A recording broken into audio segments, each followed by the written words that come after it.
Hello everyone, welcome to Crystal IQ knowledge. इस video में हम पढ़ेंगे क्लास 11th पॉलिटिकल थ्योरी का चैप्टर 3 इक्वालिटी का पार्ट 3। तो इससे पहले वाले पार्ट जो है प्लेलिस्ट में सेव है, आप वो देख सकते हैं। हमने इक्वालिटी जो है इम्पोर्टेंट क्यों है और वो सारी चीज़ें जानी थी। ग्लोबल इनइक्वालिटीज़ के बारे में जाना था, तो जो कि असमानताएं देखने को मिलती हैं। इंडिया में हमने देखा था इकोनॉमिक इनइक्वालिटी के बारे में, फिर इक्वालिटी होती क्या है, ये सारी चीज़ें हम कवर कर चुके हैं। ओके, हमें जो है यहाँ से शुरू करना है फेमिनिज्म से। फेमिनिज्म एक पॉलिटिकल डॉक्ट्राइन है, equal rights of main and women की बात करते हैं ये। पॉलिटिक्स में एक बिलीफ है जिसकी बात हम क्या करते हैं, फेमिनिज्म में हम बात करते हैं कि मैन और वुमेन जो है ना, उनको इक्वल राइट्स मिले। फेमिनिज्म का मतलब ये नहीं होता है कि जो वुमेन का डोमिनेंस हो जाए। ओके, जैसे पैट्रियार्की में भी मैन का जो है वो लोग डोमिनेट करते हैं ना, मैन डोमिनेट करते हैं। तो फेमिनिज्म में वुमेन डोमिनेट करे ऐसा नहीं होता है। फेमिनिज्म में इक्वल राइट्स की बात करते हैं, वुमेन और मैन दोनों का समान अधिकार है, सम्मान के साथ जिए, है ना। तो फेमिनिस्ट जो है ना, वो होते हैं फेमिनिस्ट। कौन होते हैं, किस इंसान को आप फेमिनिस्ट कह सकते हो? वो मैन एंड वुमेन जो कि बिलीव करते हैं कि कई सारे इनइक्वालिटीज हैं, असमानताएं हैं सोसाइटी में, मैन एंड वुमेन के बीच में, जो कि नेचुरल भी नहीं है और ना ही नेसेसरी है, और उनको चेंज किया जा सकता है। बोथ मैन एंड वुमेन जो है अच्छे से जो है फ्रीली अपनी लाइफ्स को लीड कर सकते हैं और इक्वली रह सकते हैं। जो इंसान जो है मैन एंड वुमेन के इक्वल अधिकारों की बात करता है, समाज में अच्छे से रहने की बात करता है, ना कि इनइक्वालिटीज जो नेचुरल उसको प्रमोट करें, है ना। मतलब कि कुछ लोग हैं ना कि वुमेन वीक होती हैं, मेन जो है उनको स्ट्रांग रहना चाहिए, रो नहीं सकते, ऐसा वैसा स्टीरियोटाइप्स बना करके रखे हैं।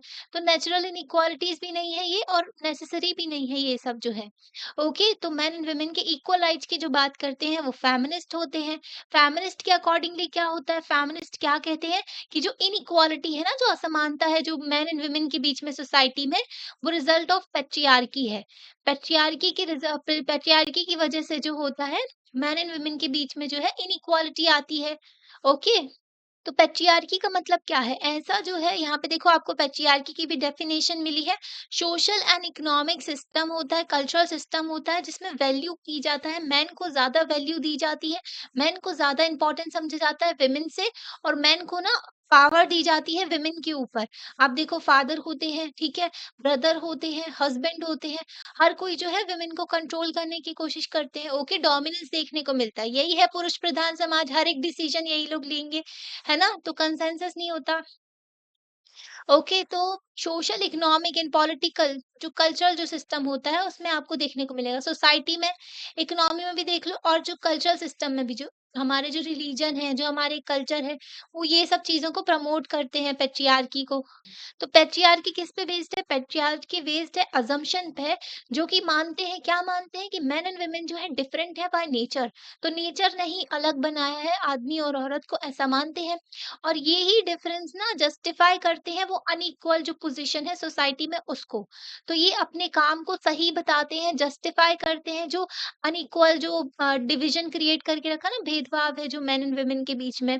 ओके, लड़कियों को आगे नहीं बढ़ने दिया जाता है, मेन जो उसको रोकते हैं। ओके, और औरत ही औरत को रोकती है अपने समाज में भी, तो ऐसा भी देखा जाता है। तो मतलब कि औरत ही औरत की दुश्मन होती है। एक आंटी ही बोलेगी कि एक लड़की को आगे नहीं बढ़ना चाहिए, ऐसा नहीं करना चाहिए, वो नहीं करना चाहिए, मतलब ज़माने की चीज़ें होती हैं। तो इसमें वुमेन का भी रोल होता है, ये पैट्रियार्की को जस्टिफ़ाई करते हैं, जो अनइक्वल जो है पोज़ीशन जो सोसाइटी में, उसको जस्टिफ़ाई करते हैं, है ना? तो फेमिनिस्ट क्वेश्चन करते हैं जो लोगों की सोच होती है ना, जो भेदभाव करते हैं बिटवीन जो सेक्स होता है, that is biological difference between men and women, and gender होता है जो कि डिटरमाइन करता है different roles men and women play करते हैं सोसाइटी में।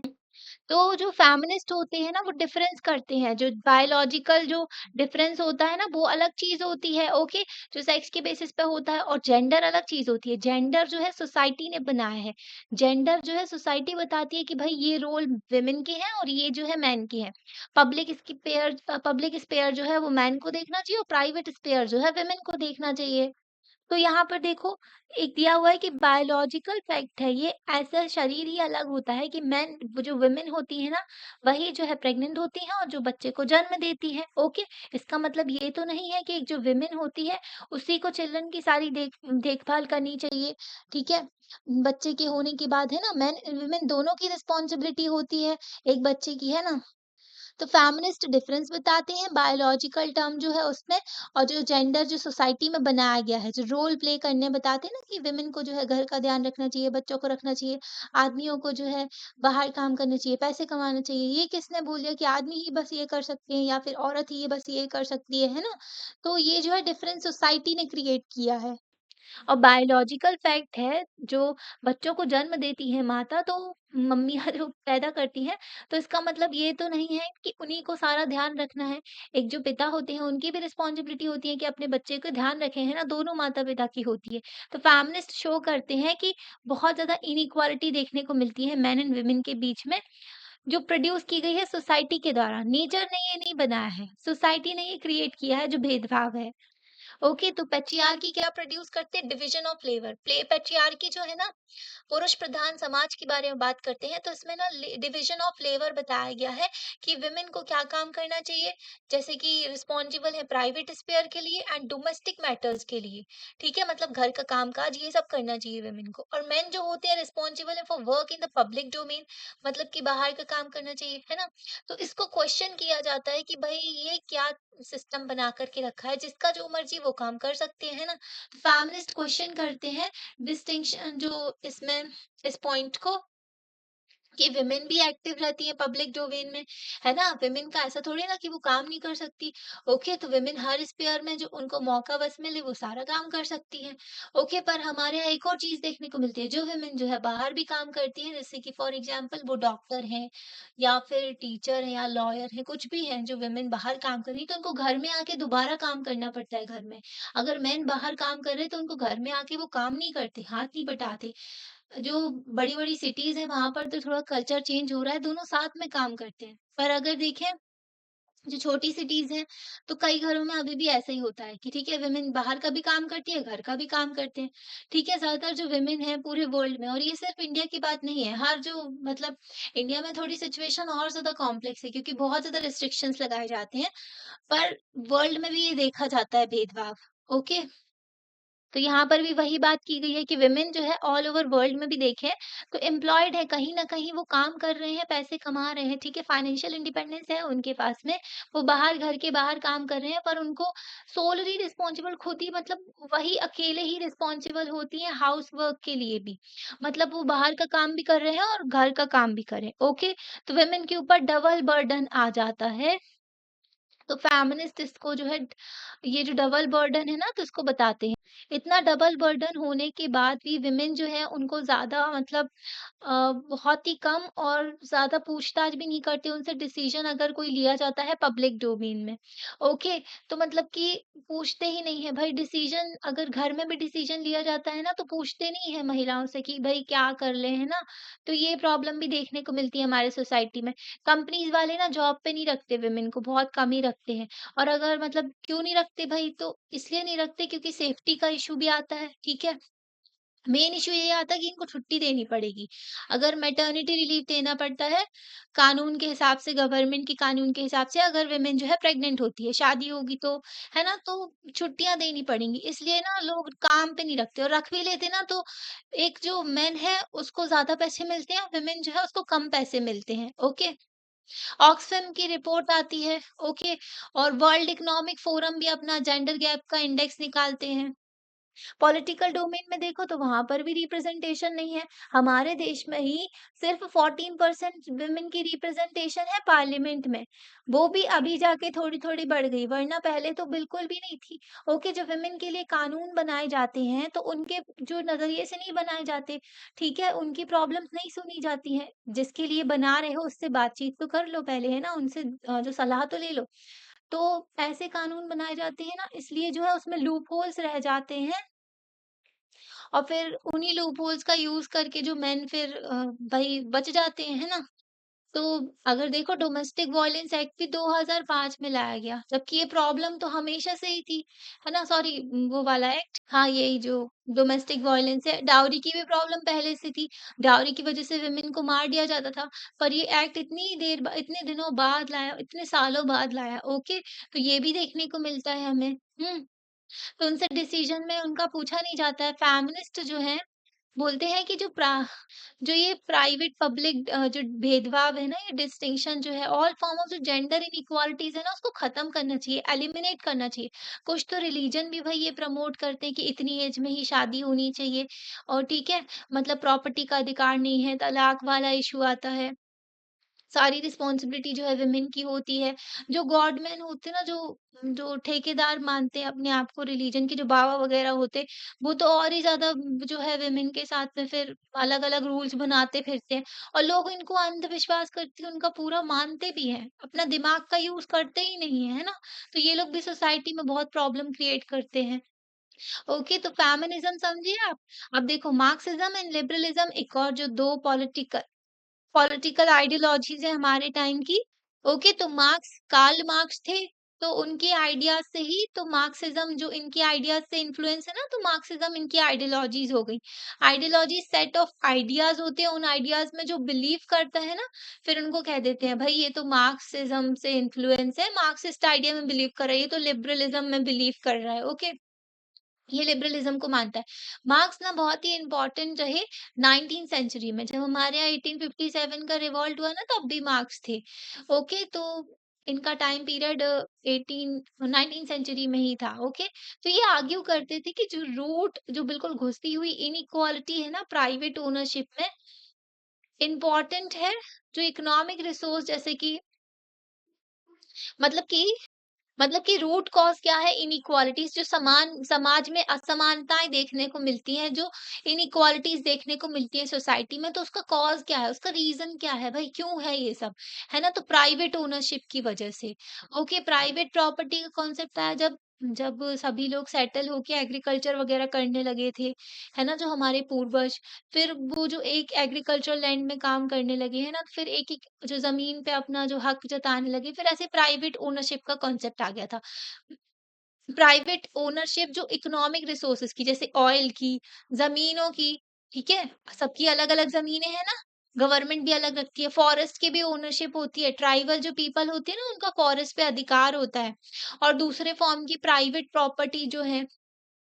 ओके, तो प्राइवेट प्रॉपर्टी कॉज़ है किसका? इनइक्वालिटी का।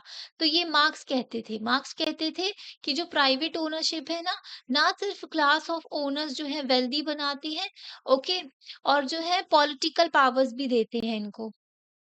तो बताओ, जो मार्क्स थे ना, कार्ल मार्क्स कहते थे 2 क्लासेस होती हैं, बॉर्गीज क्लास होती है और एक होती है प्रोलिटेरिएट। प्रोलिटेरिएट जो होते हैं प्रॉपर्टी लेस क्लास होती है। ओके, बॉर्गीज जो होते हैं इनके पास में प्रॉपर्टी होती है। ठीक है, ये कैपिटलिस्ट होते हैं, ये वर्कर्स होते हैं। ओके, ये जो होते हैं हैव्स। ओके, और ये जो प्लोरिटेरियट्स होते हैं ना, ये हैव्स नॉट होते हैं, ठीक है? इनके पास कुछ नहीं है, इनके पास में प्रॉपर्टी नहीं है। ओके, तो इसमें ना डिफरेंस बताते हैं कि 2 क्लासेस होते हैं हमारे यहाँ, उनके बीच में क्लास स्ट्रगल चलता है। कार्ल मार्क्स का ये आइडिया था, वो बोलते थे कि जिनके पास में प्रॉपर्टी नहीं है ना, जो वर्कर्स हैं, प्लोरिटेरियट जो, इनको एक ही चीज़ होती है, तो इनको रिवोल्ट करना चाहिए बॉर्गीज़ के खिलाफ, ठीक है? इन क्लास के खिलाफ। बॉर्गीज़ यही कहते हैं। सॉरी अगर गलत प्रोनाउंस कर रहे हैं हम तो। तो जो इंसान के पास में प्रॉपर्टी होती है, वो रिच होते हैं, तो उनके पास में पॉलिटिकल पावर भी आई जाती है। कहीं न कहीं से वो इन्फ्लुएंस कर ही लेते हैं। इसी पावर के थ्रू वो इन्फ्लुएंस करते हैं, जब एक इंसान के पास में, जैसे कि अगर अडानी-अंबानी की बात करें, उनके पास में पावर है, ठीक है? उनके पास में पैसा है। पैसा है तो पावर है। वो पॉलिटिकल पार्टी को चंदा देते हैं, पॉलिटिकल पार्टी उनसे इन्फ्लुएंस हो जाते हैं, ठीक है? और फिर उनकी जब पॉलिटिकल पार्टी पावर में आती है, जब गवर्नमेंट बनाते हैं, तो वो उनके फ़ेवर में पॉलिसीज़ लेते हैं, ओके? तो ये पावर के थ्रू ही इन्फ्लुएंस करते हैं स्टेट की पॉलिसीज़ को, मतलब कि जो हमारे देश की गवर्नमेंट की पॉलिसीज़ को इन्फ्लुएंस करते हैं, जो कानून बनाए जाते हैं। यही थ्रेट है डेमोक्रेटिक गवर्नमेंट के लिए। मतलब ये जो है एक रिच इंसान है, ठीक है? इसने जो चंदा दे दिया, अच्छा खासा पैसा है इसके पास में, तो पैसे के थ्रू ये क्या करेगा, स्टेट की पॉलिसीज को और लॉज जो है उसको इन्फ्लुएंस करेगा, अपने फेवर में डालेगा। ठीक है, कानून इस तरीके से हो कि इस बिजनेसमैन को फायदा हो। ठीक है, जैसे कि अभी जो है, अच्छा कुछ नहीं, मार्क्सिस्ट एंड सोशलिस्ट जो होते हैं फील करते हैं, ठीक है? सोशलिस्ट वो होते हैं जो समाज में इनइक्वालिटीज को कम करने की बात करते हैं, और इसमें जो है स्टेट का बहुत इंपॉर्टेंट रोल होता है, ठीक है? तो मतलब सोशलिस्ट कहते हैं कि स्टेट जो है इक्वल डिस्ट्रीब्यूशन ऑफ रिसोर्सेज करे। हमारे प्रियम्बल में भी लिखा है, ओके? कि इंडिया जो है एक सोशलिस्ट स्टेट है। ओके, तो मतलब ऐसा लिखा हुआ है। तो और मार्क्स तो कहते ही है मार्क्सिस्ट कि भाई ये तो क्लास स्ट्रगल, पर ना मार्क्सिस्ट जो है ना स्टेट के भी खिलाफ होते हैं। मार्क्सिस्ट वाले जो होते हैं, कार्ल मार्क्स के जो लोग होते हैं, वो कहते हैं कि जो स्टेट है ना वो इंस्ट्रूमेंट ऑफ एक्सप्लॉइटेशन है। जो बॉर्गीज क्लास जो है ना, कैपिटलिस्ट क्लास यूज करती है स्टेट को अपने फेवर में। ओके, और स्टेट जो है ऐसी पॉलिसीज बनाते हैं जो कि एक्सप्लॉइट करता है वर्कर्स को, ठीक है, जो जो कि प्लोरिटेरिएट होते हैं ना, जिनके पास में प्रॉपर्टी नहीं। तो मार्क्स जो होते हैं, मार्क्सिस्ट और जो सोशलिस्ट होते हैं, वो मानते हैं कि इकोनॉमिक इनइक्वालिटी जो है ना, उसकी वजह से दूसरी इनइक्वालिटीज आती हैं, उसको सपोर्ट प्रोवाइड करती है economic inequality such as differences of rank और प्रिविलेजेस। ठीक है, अगर एक पर्सन गरीब है, तो उसको समाज में भी जो नीचा समझा जाएगा, है ना, घटिया, मतलब सॉरी, जो पुअर होते हैं ना इंसान, उनके साथ में लोग गलत बिहेव करते हैं। जो दूसरा, मतलब अगर कोई काम कर रहा होता है, अगर कोई लेबर भी होता है, तो उसके साथ में बुरी तरीके से बिहेव किया जाता है। ओके, तो सोशल इनइक्वालिटी का भी राइज होता है इससे। तो लोग ना वैसे भी जो रिस्पेक्ट नहीं करते हैं एक दूसरे की, और गरीब होने की वजह से और ज्यादा ये प्रॉब्लम्स होती हैं। तो रैंक और प्रिविलेजेस के बेसिस पे। ओके, तो देयरफॉर जो एक टैकल करनी है हमको इनइक्वालिटी सोसाइटी में, तो हमें ना जो इक्वल अपॉर्चुनिटी प्रोवाइड करनी पड़ेगी, उसके साथ साथ हमें इंश्योर करना पड़ेगा, क्या चीजें चाहिए, कि पब्लिक कंट्रोल हो इसेंशियल रिसोर्सेज पे एंड फॉर्म्स ऑफ प्रॉपर्टी पे। ठीक है, तो इक्वल अपॉर्चुनिटी आप प्रोवाइड करो, पब्लिक का कंट्रोल जो होना चाहिए, मतलब कि स्टेट का कंट्रोल होना चाहिए। जैसे कि एसेंशियल रिसोर्सेज है, हेल्थ हो गया, ठीक है, एजुकेशन हो गया। ओके, इन सब पे स्टेट का कंट्रोल होना चाहिए, और कुछ प्रॉपर्टी पे। ऐसा ना हो कि कैपिटलिस्ट जो कंपनीज होती हैं, वो सारी की सारी प्रॉपर्टी रख ले, है ना, लोगों के साथ में फिर अन्याय हो। और कई कंपनीज जो होती हैं, वो अपनी मोनोपोली क्रिएट करने की कोशिश करते हैं, जैसे कि गूगल हो गए, है ना। तो दूसरे सर्च इंजन एग्जिस्ट ही नहीं करते, होते नहीं है क्या भाई, होते हैं, पर उनको इस तरीके से दबा दिया गया है कि वो आगे नहीं बढ़ पाते, अपनी मोनोपोली क्रिएट करने की कोशिश करते हैं। ओके, तो ऐसे व्यूज जो है ना डिबेटेबल रहते हैं, बट इम्पोर्टेंट इश्यूज निकल के आते हैं। इसको एड्रेस करना जरूरी है भाई, समाज में इतनी ज्यादा असमानता नहीं होनी चाहिए। एटलीस्ट इक्वल अपॉर्चुनिटी प्रोवाइड करो आप सभी लोगों को, ताकि आगे बढ़ सके, है ना, वो लोग, उनकी कंडीशन भी सुधर सके। अपोजिंग पॉइंट भी आता है, लिबरल थ्योरिस्ट। ठीक है, हमने देखा मार्क्सिस्ट जो होते हैं वो क्या कहते हैं, एंड जो सोशलिस्ट जो होते हैं वो क्या कहते हैं, कि सोशल जो समाज में जो इनइक्वालिटीज है ना, इकोनॉमिक इनइक्वालिटीज हो गई, ये सबको खत्म करना चाहिए, है ना, उसके लिए स्टेट का कंट्रोल होना चाहिए। मार्क्स बल्कि स्टेट के खिलाफ थे। पर लिबरल जो थ्योरिस्ट होते हैं ना, लिबरल्स अपहोल्ड करते हैं प्रिंसिपल ऑफ कंपटीशन को। लिबरल्स ना इंडिविजुअल को प्रायोरिटी देते हैं, इनके लिए इंडिविजुअल सबसे ज्यादा इंपॉर्टेंट होते हैं। ओके, और इनके लिए जो फ्रीडम वगैरह ये सब इम्पोर्टेंट होता है, तो इक्वालिटी, ये सब डिस्ट्रीब्यूशन ऑफ रिसोर्सेज, इस पे बिलीव नहीं करते हैं ये लोग। लिबरल्स कहते हैं कि कंपटीशन को लेकर के चलना है हमको। ठीक है, कंपटीशन बना रहे, बहुत इफिशिएंट वे है और फेयर वे है डिस्ट्रीब्यूट करने के लिए रिसोर्सेज को और रिवॉर्ड्स को सोसाइटी में। मतलब कंपटीशन करवाओ आप, और फिर वो अपने हिसाब से जो भी काबिल होगा वो ले लेगा अपने रिवॉर्ड वगैरह। ठीक है, तो रिसोर्सेज वगैरह सब कुछ कंपटीशन के थ्रू। ये मानते हैं कि स्टेट जो है उनको इंटरवेन करना चाहिए और इंश्योर करना चाहिए कि minimum standard of living provide करते हैं, इक्वल अपॉर्चुनिटीज फॉर ऑल। मतलब कि स्टेट जो है, स्टेट का क्या रोल है कि मिनिमम जो है स्टैंडर्ड ऑफ लिविंग प्रोवाइड कर दो, ठीक है, और इक्वल अपॉर्चुनिटीज हो सबके लिए। पर इसका मतलब ये नहीं कि आप पूरा का पूरा समानता ले आओ, हर चीज इक्वल इक्वल कर दो, जस्टिस करो सोसाइटी में। कंपटीशन जो है ना, कंपटीशन करवाओ जो पीपल के बीच में ना, फ्री एंड फेयर कंडीशन में, जो कि मोस्ट जस्ट हो एंड एफिशिएंट वे हो डिस्ट्रीब्यूट करने का रिवॉर्ड जो है सोसाइटी में। इनके लिए जो होता है, जैसे जैसे कंपटीशन होता, कंपटीशन अगर ओपन है, फ्री है, ठीक है, तो इनइक्वालिटीज जो है वो तो इनइक्वालिटी उतनी नहीं होगी, और पीपल जो है उनको रिवॉर्ड मिलेगा अपने टैलेंट के बेस पे, एफर्ट के बेस पे। मतलब जो है ना, लिबरल्स इतना ज्यादा जो स्टेट का रोल की बात नहीं करते हैं, ये हल्की फुल्की कंडीशंस आप प्रोवाइड कर दो, मिनिमम स्टैंडर्ड ऑफ लाइफ, और फ्री एंड फेयर कंपटीशन होना चाहिए। ठीक है, मतलब कि एग्जाम में अगर सारे बच्चे बैठ रहे हैं, तो फ्री फ्री तरीके से वो अपना कंपटीशन करें। जिसने मेहनत की होगी वो आगे बढ़ेगा, जिसने मेहनत नहीं की वो फेल हो जाएगा। ठीक है, तो मतलब यही इनका सिस्टम होता है। तो लिबरल जो है कंपटीशन पे ज़्यादा फोकस करते हैं, ओके। लिबरल्स के लिए ना जो प्रिंसिपल है कंपटीशन का, अगर आपसे लिबरल्स का क्वेश्चन पूछा जाता है ना, तो प्रिंसिपल ऑफ कंपटीशन लिखना। तो प्रिंसिपल ऑफ कंपटीशन है ना, बहुत ही ज़्यादा जस्ट है, सही है उनके लिए, और एफिशिएंट वे है सिलेक्ट करने के लिए कैंडिडेट फॉर जॉब और एडमिशन टू एजुकेशनल इंस्टीट्यूशन, ठीक है। अगर आपको कैंडिडेट चाहिए जॉब के लिए, जॉब में जो एम्प्लॉयमेंट जो कर रहे हो आप, ठीक है, अपनी कंपनी वगैरह जहाँ पर भी, तो उसके लिए कंपटीशन सबसे सही है। एजुकेशन इंस्टीट्यूशन में अगर कॉम्पिटि जो एडमिशन होना है, तो उसके लिए भी सही है कंपटीशन। जैसे कि हमारे देश में कई सारे स्टूडेंट जो होते हैं एडमिशन चाहते हैं प्रोफेशनल कोर्सेज में, और एंट्री जो होती है ना हाईली कॉम्पिटिटिव होती है। आईआईटी में भी देख लो, बहुत ज़्यादा कॉम्पिटिशन होता है ना जेईई में, और जो सिविल सर्विसेज के एग्जाम्स में भी, तो हर जगह कॉम्पिटिशन देखने को मिलता है। जो मेहनत करता है उसका निकलता है, जो मेहनत नहीं करता उसका नहीं निकलता है ना। तो from time to time government हो गए और कोर्ट्स जो होते हैं ना, इसमें स्टेप लेते हैं ताकि रेगुलेट कर सके एजुकेशनल इंस्टीट्यूशंस को, ठीक है, क्योंकि एंट्रेंस जो टेस्ट होते हैं ना, तो इंश्योर करें इसमें कि हर किसी को फेयर एंड इक्वल चांस मिले compete करने का। ओके, तो हमारे यहाँ कंपटीशन है, उसके साथ में अफर्मेटिव एक्शंस भी लिए जाते हैं। तो अफर्मेटिव पॉलिसीज के तहत रिजर्वेशन प्रोवाइड किया जाता है, कट ऑफ डिफरेंट जाता है हर एक सेक्शन के लिए। ओके, मतलब जनरल कैटेगरी का अगर कोई स्टूडेंट है, तो उसको ज़्यादा मार्क्स लाने होंगे। कोई एससी का है या फिर एसटी का है या फिर ओबीसी के हैं, उनको कम लाने होते हैं। ठीक है? तो कट ऑफ भी डिफरेंट होता है और रिजर्वेशन भी दिया जाता है एससी, एसटी, ओबीसी है ना इन क्लासेस को। तो हमारे यहाँ जो है सोशलिस्ट पॉलिसीज़ भी है। आप देखो कि यहाँ पर जो स्टेट जो है ज़्यादा रोल प्ले करते हैं, ओके? तो यहाँ पर कॉम्पिटिशन की बात करते, फेयर एंड इक्वल चांस की बात करते कम्पीट करने में। पर जो एडमिशन लेने में ना, कुछ लोगों को फिर भी जो एडमिशन नहीं मिलता है, पर इसको सही समझा जाता है, फेयर वे है डिस्ट्रीब्यूट करने के लिए लिमिटेड सीट। ओके, तो अभी देखो यहाँ पर सस्टेनेबल डेवलपमेंट गोल्स के बारे में आपने सुना है, एसडीजीज होते हैं। एसडीजीज होते हैं जो कि हमको 2030 तक अचीव करने हैं। 2015 में इनको शुरू किया गया था, इससे पहले मिलेनियम डेवलपमेंट गोल्स होते थे।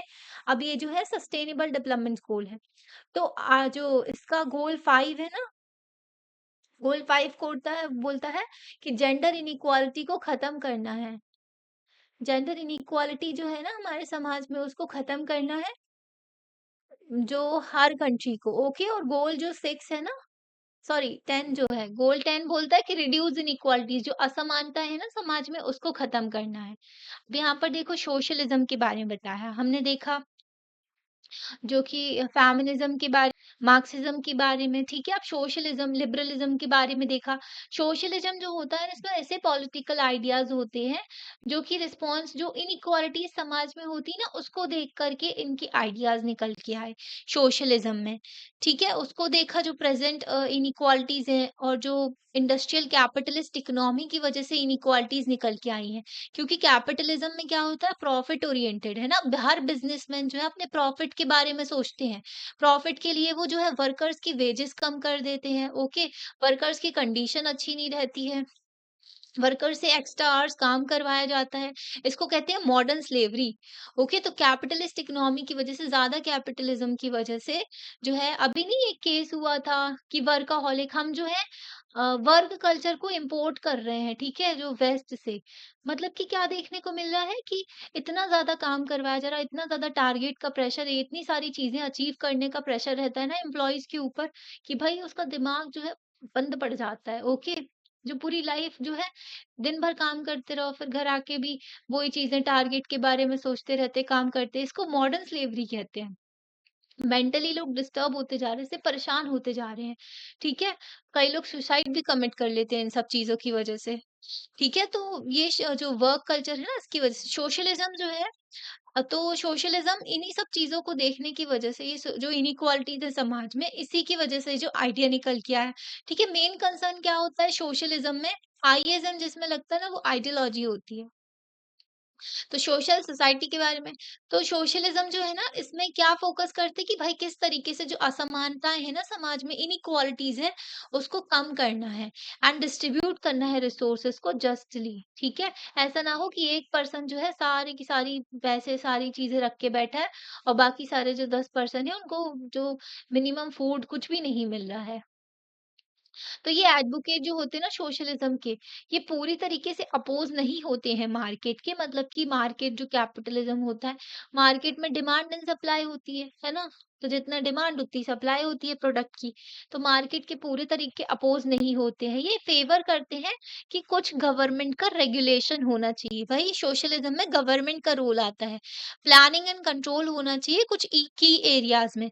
मतलब कि हर चीज़ को आप बिज़नेस के जो उस नज़रिए से नहीं देख सकते, जैसे कि एजुकेशन हो गया, हेल्थ हो गया, ऐसी चीज़ों में जो है गवर्नमेंट का रोल होना चाहिए। ठीक है? तो गवर्नमेंट का इन एरियाज़ में रोल होना चाहिए, तभी इनइक्वालिटीज़ को आप खत्म कर पाओगे। ठीक है? तो इंडिया में ना एक एमिनेंट सोशलिस्ट थिंकर है, बहुत ही इम्पोर्टेंट एक सोशलिस्ट थिंकर है, राम मनोहर लोहिया। तो उन्होंने 5 जो काइंड ऑफ इनइक्वालिटीज़ बताई हैं, 5 तरीके की असमानताएँ बताई हैं समाज में, जिसके अगेंस्ट हमको लड़ना है। तो वो क्या है? Inequality between men and women. तो पहली चीज़ तो है जेंडर इनइक्वालिटी। तो राम मनोहर लोहिया ने 5 जो इनइक्वालिटीज़ बताई हैं जो सोसाइटी में, तो फर्स्ट जो है inequality between men and women. Inequality जो स्किन कलर के बेसिस पे होती ना, काला-गोरा बहुत ज़्यादा देखने को मिलता है कि ये लड़की काली है, ये लड़का काला है, ठीक है? ये गोरा है और ये गोरी है, ठीक है? तो ये बहुत ज़्यादा समाज में देखने को मिलता है। ओके। और कास्ट बेस्ड इनइक्वालिटी बहुत ज़्यादा प्रॉब्लमैटिक है।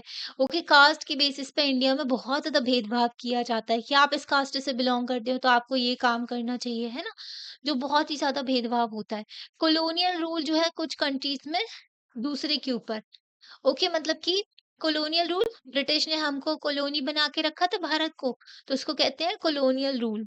तो कॉलोनी क्या होती है? कॉलोनी ना मतलब ऐसा वो ब्रिटिशर्स अपने जो इंडिया को इस तरीके से यूज़ कर रहे थे अपना फ़ायदे के लिए, है ना? कि इंडिया से जो है रॉ मटेरियल ले जा रहे अपने फ़ायदे के लिए, इंडिया को एकदम जो है लोगों को परेशान कर दिया, खूब काम करवा रहे हैं, स्लेवरी वगैरह चल रही है, जो ब्रिटिशर्स दूसरे जगहों पे करवा रहे थे, यूरोपियन कंट्रीज़ जो है ना, तो वहाँ के जो फ्रेंच हो गए, डच हो गए, पोर्टुगीज़ हो गए, ये लोग ना स्लेवरी सिस्टम भी चलाया करते थे। तो यही जो है ना कॉलोनियल रूल नहीं होना चाहिए, ठीक है? एक इनइक्वालिटी ये हो गई। और इकोनॉमिक इनइक्वालिटी, भई ये तो सबसे ज़्यादा है ना देखने को मिलती है इकोनॉमिक इनइक्वालिटी। इकोनॉमिक इनइक्वालिटी में ना तो ये हो गया। ओके, तो ये 5 तरीके की इनइक्वालिटीज़ बताई हैं राम मनोहर लोहिया ने। तो ये ना सेल्फ एविडेंट आइडिया है आज के, मतलब कि आपको देखने को मिल ही जाएगा, ये हर जगह देखने को मिलती है जो भेदभाव होता है ना। पर राम मनोहर लोहिया के टाइम पर ना, तो उनके टाइम पर ना सोशलिस्ट ना सिर्फ इसी चीज पर आर्ग्यू करते थे, बहुत कॉमन था कि क्लास इनइक्वालिटी है बहुत ज्यादा, जो क्लासेस के बेसिस क्लासेस पे डिवाइडेड थे, इनइक्वालिटी जो है ना इसके अगेंस्ट ही फाइट करना, इसके अगेंस्ट ही स्ट्रगल करना है। अदर इनइक्वालिटीज के बारे में ज्यादा लोग सोचते ही नहीं थे।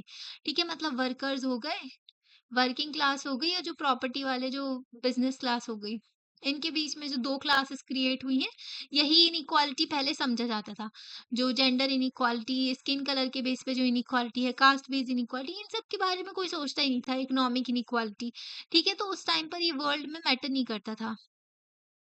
वो मानते थे कि अगर जो क्लास इनइक्वालिटी खत्म होगी ना, मतलब इकोनॉमिक इनइक्वालिटी जब खत्म होगी ना, तो बाकी सारी इनइक्वालिटीज भी खत्म हो जाएंगी, वो लोग ये कहते हैं। पर ऐसा नहीं होता है, ठीक है? अगर आप रिच फैमिली से बिलोंग करते हैं तो महिलाओं की कंडीशन उतनी अच्छी होती नहीं, वहां पर भी भेदभाव देखने को मिल जाता था। ओके, तो ज़रूरी नहीं है कि इकोनॉमिक इनइक्वालिटी खत्म हो जाए तो फिर बाकी gender inequality, caste based inequality भी खत्म हो जाएगी, स्किन कलर के बेसिस पे जो इनइक्वालिटी है वो भी खत्म हो जाएगी, ऐसा नहीं होता है। ओके, तो लोहिया ने आर्ग्यू किया कि हर एक इनइक्वालिटी जो है ना, इंडिपेंडेंट रूट्स हैं इनकी, अलग से जड़ें हैं, जो ये समाज में जो ये जो भेदभाव हो रहा है, ठीक है? इसके अगेंस्ट फॉट करना, इसके अगेंस्ट लड़ना ज़रूरी है सेपरेटली, ठीक है? तो इसी के बारे में बात करते हैं। ये बोलते ये रेवोल्यूशन की बात नहीं करते हैं, मतलब कि सिर्फ एक रेवोल्यूशन काफी नहीं होगा। इसके लिए ना 5 इनइक्वालिटी तो है, 5 रेवोल्यूशन की जरूरत पड़ेगी। ओके, 5 इनइक्वालिटीज को खत्म करने के लिए 5 रेवोल्यूशन लगेंगे। इन्होंने 2 और रेवोल्यूशन ऐड कर दिए इस लिस्ट में। Revolution for civil liberty against unjust encroachment on private life and revolution for non violence, ठीक है, और for renunciation of weapons in favour of satyagraha. Civil liberties का मतलब क्या हो गया कि कुछ लोगों को फ्रीडम दी जाती है, ठीक है, जैसे चाइना में ना कोई फ्रीडम फ्रीडम नहीं है। आप जो सोचो वो नहीं कर सकते, मतलब आपको बोलने का ही अधिकार नहीं होता है वहां पर। ओके, तो कुछ फ्रीडम्स की बात की जाती है यहाँ पर, ठीक है, तो आपकी लाइफ में कोई ज्यादा इंटरफेयर ना करे, है ना, इसकी बात की जाती है। रेवोल्यूशन नॉन वायलेंस के लिए, एंड जो मतलब कि वेपन्स हथियारों का त्याग करना भी सत्याग्रह के फेवर में, तो इसके बारे में बात करते हैं। तो ये क्या हो गया, 7 रेवोल्यूशन हो गए और सप्त क्रांति हो गए, जिसके बारे में लोहिया बात करते हैं आइडियल ऑफ सोशलिज्म में। ठीक है, तो सोशलिज्म में जो राम मनोहर लोहिया की 5 तरीके की इनइक्वालिटीज है, 7 तरीके के रेवोल्यूशन के बारे में ये बताते हैं। तो सोशलिस्ट एंड लिबरल्स जो है, तो उनकी तरह नहीं, तो बिलीव करते हैं political economic social inequalities necessarily linked है। सोशलिस्ट तो मानते हैं कि भाई political economic and social inequalities जो जुड़ी हुई है एक दूसरे से, पर लिबरल्स नहीं मानते हैं ऐसा, ठीक है। तो जो सोशलिस्ट है ना, वो मानते हैं कि ये सब जुड़ी हुई है। ये जो है मेंटेन करते हैं inequalities in each of these spheres should be tackled appropriately. तो लिबरल्स कहते हैं कि भाई जो हर एक इनइक्वालिटी है ना, उसको टैकल करना, अलग से ठीक करना ये ज़रूरी है। डेमोक्रेसी हेल्प कर सकते हैं, लिबरल्स डेमोक्रेसी के बारे में हमेशा बात करते हैं, ठीक है? तो डेमोक्रेसी तो होती है एक लिबरल कंट्री में। तो डेमोक्रेसी हेल्प करेगी पॉलिटिकल इक्वालिटी लाने में, और इसके साथ-साथ जो है ये भी ज़रूरी होता है, एंड उसके साथ-साथ जो डिफरेंट स्ट्रैटेजीज़ भी देंगे, जिससे हम डील कर सकते हैं social differences and economic inequalities को। तो लिबरल्स जो है डेमोक्रेसी के बिना तो इनकी बात ही नहीं होती है, ठीक है? तो लिबरल्स जो है डेमोक्रेसी की बात करते हैं, डेमोक्रेसी जो है पॉलिटिकल इक्वालिटी लेकर के आएगी, सभी लोगों को वोट देने का अधिकार मिलता है। उसके साथ-साथ डिफरेंट स्ट्रैटेजी बताते हैं कि सोशल डिफरेंसेस को कैसे खत्म करना है और इकोनॉमिक इनइक्वालिटीज़ को। प्रॉब्लम जो है ना लिबरल्स के लिए क्या है कि इनइक्वालिटी मतलब कि लिबरल्स के लिए ना सिर्फ इनइक्वालिटी इस तरीके से नहीं, उनके लिए ना क्या प्रॉब्लम है, अनजस्ट और जो घुसी हुई इनइक्वालिटी है ना, जिसकी वजह से इंडिविजुअल जो है डेवलप नहीं कर पाते हैं अपनी कैपेबिलिटीज, ठीक है, मतलब इनके लिए ये प्रॉब्लम है। तो जो इनइक्वालिटी जैसे कि एजुकेशन नहीं मिल रही, प्रॉपर हेल्थ सर्विसेज नहीं मिल रही, तो आप किस तरीके से जो अपनी कैपेबिलिटी वगैरह डेवलप कर पाओगे, है ना? आपको जो है प्रॉपर जो है अपॉर्चुनिटी ही नहीं दी जा रही है अपने आप को प्रूव करने की, तो आप किस तरीके से अपनी कैपेबिलिटी डेवलप कर पाओगे? तो कैपेबिलिटी अलग चीज हो जाती है ना? तो हम किस तरीके से प्रमोट कर सकते हैं इक्वालिटी? तो हमने अभी नोट किए कुछ डिफरेंसेस देखी हमने अमंग सोशलिस्ट सोसाइटी के ऊपर फोकस करते हैं। लिबरल्स जो है वो इंडिविजुअल के ऊपर फोकस करते हैं, सोशलिस्ट कहते हैं स्टेट का ज्यादा रोल होता है जो इनइक्वालिटीज वगैरह खत्म करने में, है ना, कुछ चीजें जो है स्टेट के ही कंट्रोल में होना चाहिए। लिबरल्स जो है क्या बात करते हैं कि इंडिविजुअल को जो है इनइक्वालिटी नहीं होनी चाहिए इस तरीके से कि जो अपनी कैपेबिलिटीज भी वो डेवलप ना कर पाए। ओके, तो ये अपने अपने तरीके से बताते हैं किस तरीके से हम गोल ऑफ इक्वालिटी को ला सकते हैं, है ना?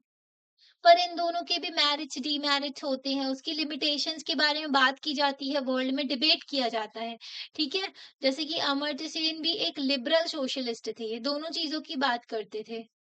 तो हमें सोचना होगा कि कौन से प्रिंसिपल और पॉलिसीज जो है जिसके थ्रू हम परस्यू कर सकते हैं, इक्वालिटी को ला सकते हैं। स्पेसिफिकली हमको देखना होगा कि हम अफर्मेटिव एक्शंस लेकर के आए जो कि जस्टिफाइड हो पर purpose of bringing the equality. तो यहाँ पर देखो आपको अफर्मेटिव एक्शन का नाम दिया है ना, अफर्मेटिव एक्शन जैसे कि 15 आर्टिकल में डिस्क्रिमिनेशन तो नहीं करना है, पर एक्सेप्शन भी है कि आप डिस्क्रिमिनेशन कर सकते हो अगर आपको सपोर्ट प्रोवाइड करना है तो। जैसे कि विमेन्स को जो है कुछ सेफ्टी के लिए, जैसे जो बसेस में सीट्स वगैरह रिजर्व कर दी जाती हैं। ओके, जैसे कि एम्प्लॉय जो डिस्क्रिमिनेशन तो नहीं करना है, पर इनके लिए जो आप एजुकेशनल इंस्टीट्यूशन में जो सीट्स वगैरह रिजर्व कर सकते हो, जो मार्जिनलाइज्ड कम्युनिटी है, जो वल्नरेबल सेक्शन है अपने जो सोसाइटी में, आर्टिकल 16 में भी एक्सेप्शन है। ये जो है डिस्क्रिमिनेशन नहीं करना है पब्लिक एम्प्लॉयमेंट में, आर्टिकल 16 ये कहता है, पर डिस्क्रिमिनेशन किया जाता है। एक्सेप्शन है क्योंकि ये क्या एक्सेप्शन है कि एससी हो गए, एसटी हो गए, तो इनके लिए जो है रिजर्वेशन प्रोवाइड किया जाता है गवर्नमेंट जॉब्स में, पब्लिक एम्प्लॉयमेंट में। ठीक है, तो बहुत ज़्यादा कंट्रोवर्सी भी होती है जो इसकी चीज़ों पे कि किस तरीके से जो मतलब अफर्मेटिव एक्शन से रिलेटेड भी कंट्रोवर्सी होती है। ठीक है, इसको भी हम आगे समझेंगे। तो एस्टैब्लिश करना फॉर्मल इक्वालिटी। अब फॉर्मल इक्वालिटी के बारे में देखते हैं। फर्स्ट स्टेप है ना जो इक्वालिटी लाने के लिए, of course ending formal system of inequality and privileges. तो क्या होता है कि पहले ना कानून ही ऐसे हैं कि जो भेदभाव कर रहे हैं मेन एंड वुमेन के बीच में, तो फिर क्या करोगे आप, है ना? तो पहले तो आपको ये कानूनों को चेंज करना होगा, फॉर्मल इक्वालिटी लानी होगी कि मेन एंड वुमेन को इक्वल अधिकार दे रहे हैं वो। Social and economic and political inequalities जो है पूरे वर्ल्ड में जो देखी जाती है, protected by customs and legal system that prohibited some section of society from enjoying the certain kinds of opportunities and rewards.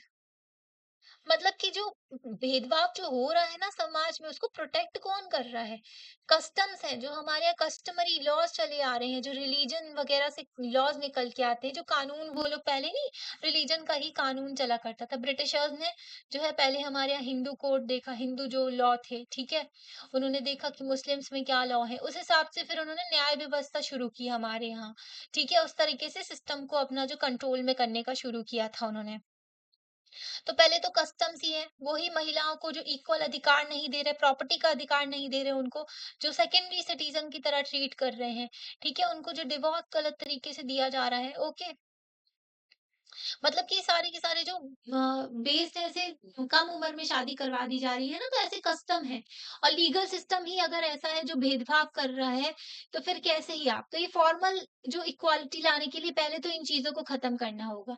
जो ये कस्टम एंड लीगल सिस्टम ना ये प्रोटेक्ट करते, जो प्रोहिबिट करते हैं कुछ सेक्शन जो सोसाइटी का एंजॉय नहीं कर सकते, कुछ अपॉर्चुनिटीज को, रिवॉर्ड्स को, है ना? पुअर पीपल जो है उनको ग्रांट नहीं किया जा रहा है अगर right to vote in large number of countries. तो पहले ना जब यूएस हो गए या फिर वेस्टर्न कंट्रीज हो गए, ठीक है, यूरोप के, तो वहां पर ना वोट देने का अधिकार सिर्फ रिच प्रॉपर्टी मेल को ही था। पहले सभी लोगों को वोट देने का अधिकार नहीं था, उनके यहाँ ऐसे कानून थे पहले, ठीक है? तो विमेन्स जो उनको अलाउ नहीं था कि वो कोई भी प्रोफेशन ले सके, एक्टिविटी ले सके, ठीक है? तो विमेन जो है अगर वो आर्मी में जाना चाहती तो उनको अलाउ नहीं है। अगर विमेन जो है रेसर बनना चाहती तो उनको अलाउड नहीं है। ठीक है, अगर फाइटर मतलब जो फाइटर जेट वगैरह उड़ाना चाहती है या फिर फैक्ट्री में काम करना चाहती है तो उनको अलाउ नहीं है। ठीक है? तो उनको अलाउ नहीं किया जा रहा है कि वो कोई भी अपनी मर्ज़ी से प्रोफ़ेशन ले सकें। कास्ट सिस्टम जो इंडिया में है वो प्रिवेंट करता है लोगों को जो लोअर कास्ट से बिलॉन्ग करते हैं कि वो मैनुअल वर्क के अलावा कोई और कर सकें, कोई और काम। है ना? तो कास्ट सिस्टम की वज़ह से जो भेदभाव होता है ना उसकी वज़ह से लोगों को रोक दिया जाता है कि आप ये काम नहीं कर सकते।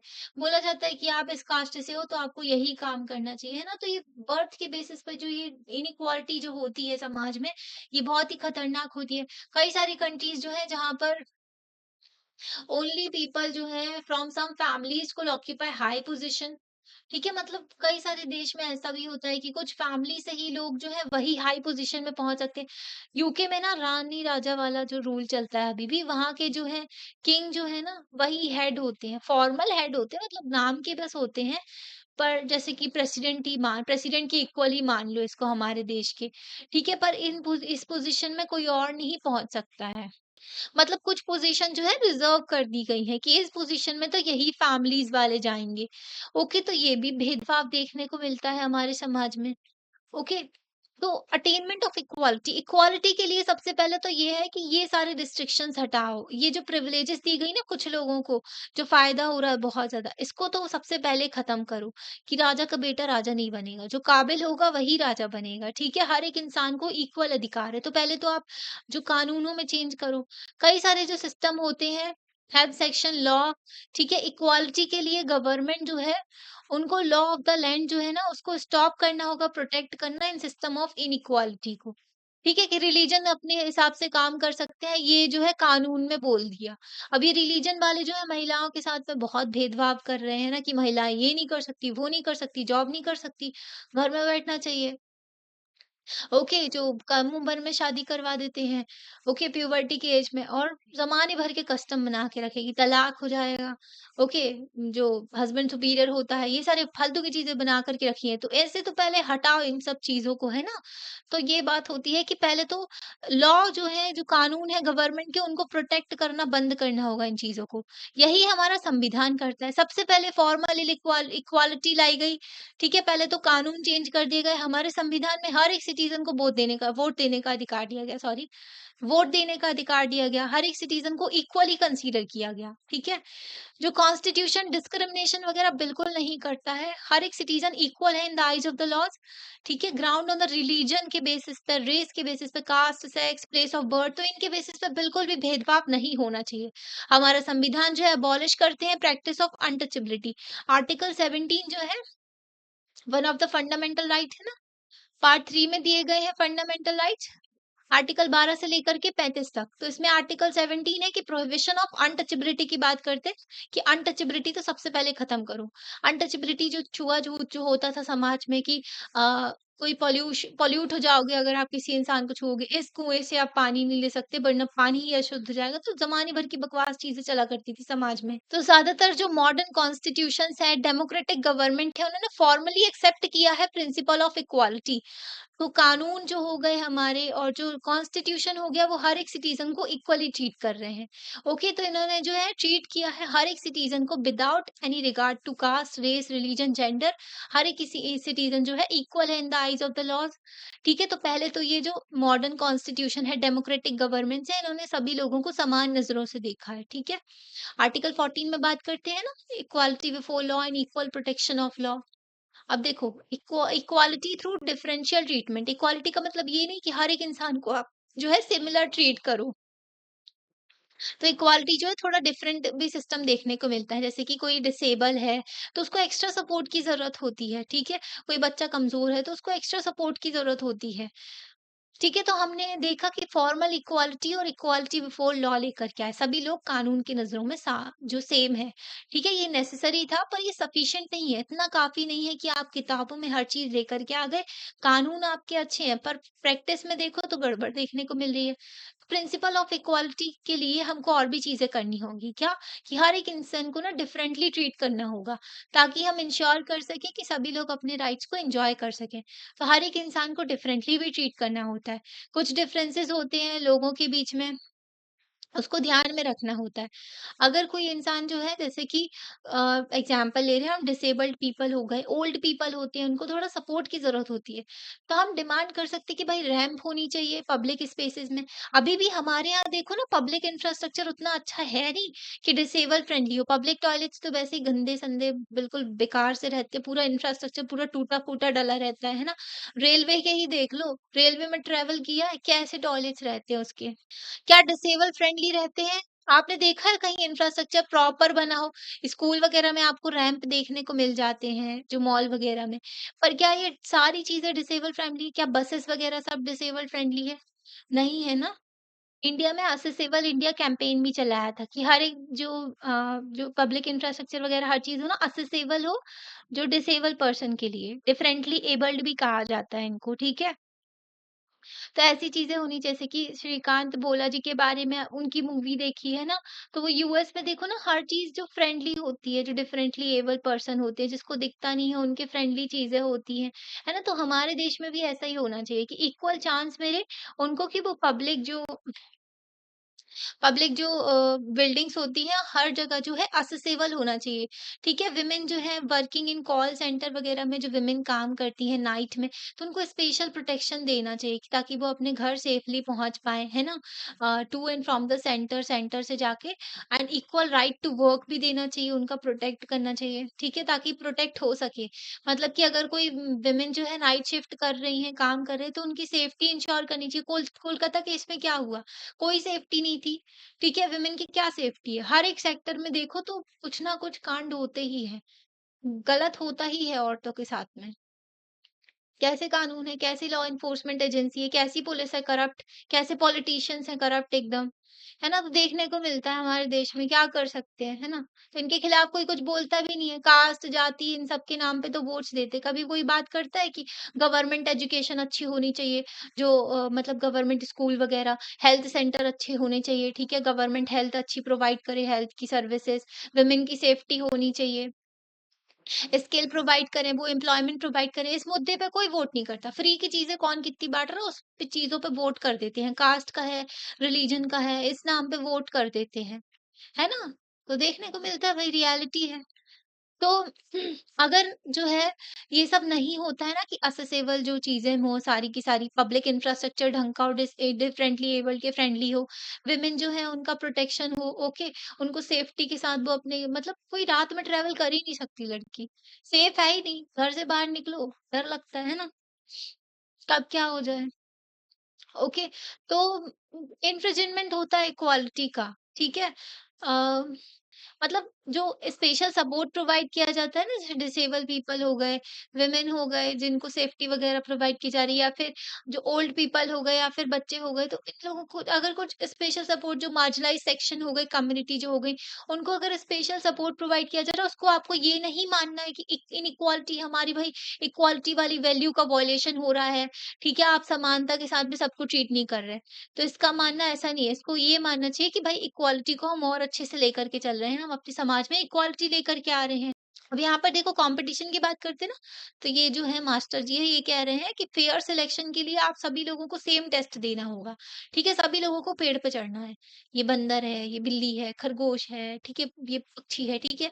तो मेंढक है, मछली है, हाथी है, सबको पेड़ में चढ़ना है। ये कोई बात है? कोई बिना सर पैर की बात हो गई है ना? सबकी अलग-अलग कैपेबिलिटी है। ओके, तो इस तरीके से आप नहीं ले सकते, तो इक्वालिटी को इस तरीके से नहीं लेकर के चल, ठीक है? तो इक्वालिटी के लिए अलग से सपोर्ट वगैरह चीज़ें प्रोवाइड की जाती हैं। व्हाट काइंड ऑफ डिफरेंस, कौन से डिफरेंसेस हैं जो कि हिंडर करते हैं, जो असेस टू इक्वल अपॉर्च्युनिटी, मतलब इक्वल अपॉर्च्युनिटी लोगों को नहीं मिल रही है, क्या-क्या जो रुकावटें आती हैं? किस तरीके की पॉलिसीज़ जो है हमको लेनी चाहिए ताकि जो है इन रुकावटों को हम खत्म कर सकें, जो कि आ रही हैं, ठीक है? तो आज ना हर सोसाइटी में ये डिबेट डिस्कशन किया जाता है। कुछ कंट्रीज़ जो है वो ऐसी पॉलिसीज़ यूज़ करते लेकर के आते, अफ़र्मेटिव एक्शन लेकर के आते हैं ताकि इक्वालिटी ऑफ अपॉर्च्युनिटी ला सकें। आपसे इक्वालिटी का क्वेश्चन पूछेंगे तो अफ़र्मेटिव एक्शन ज़रूर मेंशन करना, ठीक है? तो इक्वालिटी लाने के लिए अफ़र्मेटिव एक्शंस लिए जाते हैं। हमारे देश में भी जो है पॉलिसी ऑफ रिज़र्वेशन लाई गई। हम नेक्स्ट सेक्शन में जो है अभी अटेम्प्ट करेंगे कि अंडरस्टैंड कर सकें हम जो अफ़र्मेटिव एक्शन का आइडिया है। ठीक है? तो इक्वालिटी में अफ़र्मेटिव एक्शन का जो आइडिया है ना उसको हम समझेंगे। जो इश्यूज़ रेज़ किए जाते हैं स्पेसिफिक पॉलिसीज़ जो हैं उसमें, तो इश्यूज़ क्या-क्या आते हैं। तो अफ़र्मेटिव एक्शन इस आइडिया पे बेस्ड है कि जो सफिशिएंट नहीं है फॉर्मल इक्वालिटी बाय लॉ बस लाना। ठीक है, आपने कानून में लिख दिया कि सभी लोग समान हैं। क्या समाज में सबको इक्वल ट्रीटमेंट दिया जा रहा है? ठीक है, मैनुअल स्कैवेंजिंग जो है प्रोहिबिट है, पता है आपको?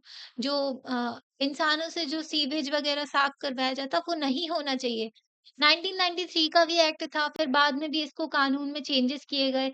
सुप्रीम कोर्ट ने बोला जिनकी इस तरीके से डेथ हुई है, तो उनको जो है मुआवज़ा देना 10-10 लाख का। पर कानून तो है भई, पर इसको इम्प्लीमेंट तो नहीं कर रहे ना, इसको जो है फ़ोर्स में तो नहीं ला रहे, सारा का सारा करप्शन है। जबकि सारी की सारी गाड़ियाँ अवेलेबल होती हैं आजकल साफ़ करने के लिए सीवेज वगैरह, फिर भी इंसानों से करवाया जा रहा है, कास्ट के बेसिस पे ये सब जो चल रहा है ना समाज में, तो क्या ही बोल सकते हैं। तो अफ़र्मेटिव एक्शन में सिर्फ फॉर्मल इक्वालिटी नहीं, दूसरी इक्वालिटी की भी बात करते हैं। फॉर्मल इक्वालिटी लाए आप, अच्छी बात है। उसके बाद में सेकंड चीज़ हमको अफ़र्मेटिव एक्शन लाना पड़ता है। जब हम एलिमिनेट करना चाहते हैं इनइक्वालिटीज़ को, जब हम समाज में जो असमानता है उसको खत्म करना चाहते हैं, जो डीपली रूटेड है, एकदम ना जड़ें एकदम घुसी हुई है समाज में इसकी। उसके लिए ज़रूरी है कि कुछ पॉज़िटिव मेजर्स लिए जाएँ ताकि मिनिमाइज़ कर सकें और एलिमिनेट कर सकें जो सोशल इनइक्वालिटीज़ है ना उसको। ओके, जो सोशल इनइक्वालिटीज़ की फॉर्म है। कई सारी पॉलिसीज़ ली जाती हैं अफ़र्मेटिव एक्शंस में, जो कि डिज़ाइन की जाती हैं, जो क्युमुलेटिव इफ़ेक्ट जो है ना पास्ट इनइक्वालिटीज़ का, उसको कम किया जा सके, उसको सही किया जा सके। मतलब कि जो बढ़ रही है, जो इनइक्वालिटी जो है पास्ट से बढ़ती आई है, उसको खत्म कैसे किया? अफ़र्मेटिव एक्शंस में ना कई तरीके के होते हैं, ठीक है? तो कई सारे फॉर्म होते हैं। फॉर एग्ज़ाम्पल प्रेफ़रेंशियल ट्रीटमेंट जिया दिया जा रहा है, जो spending on facilities for disadvantage community, कुछ प्रेफ़रेंसेस दिए ज कुछ ना प्रेफ़रेंशियल ट्रीटमेंट दिया जा रहा है। जैसे कि रिज़र्वेशन दे देते हैं, ठीक है? उनको पहले जॉब मिल जाएगी, ओके? स्कॉलरशिप दे देते हैं, जो कुछ बच्चे होते हैं ना, जो पुअर बच्चे होते हैं, ठीक है?